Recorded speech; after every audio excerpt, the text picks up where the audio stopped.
Dogma is dead.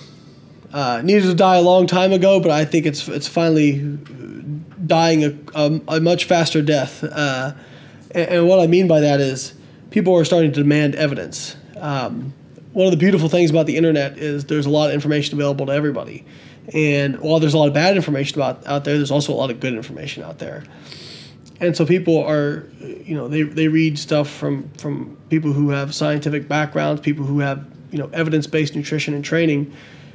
And they say, okay, well, it's not good enough for somebody just to say, oh, do this because I said so, bro. Or do this because it works, bro.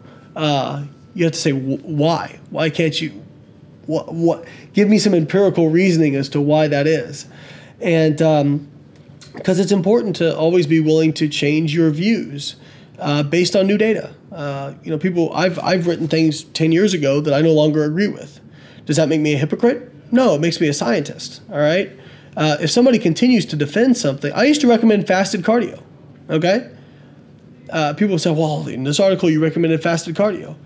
Aren't you kind of a hypocrite for not recommending it anymore? Well, no. At the time, I thought it was a good idea. And then data came out that said, no, it doesn't work any better than fed cardio. So I changed, right?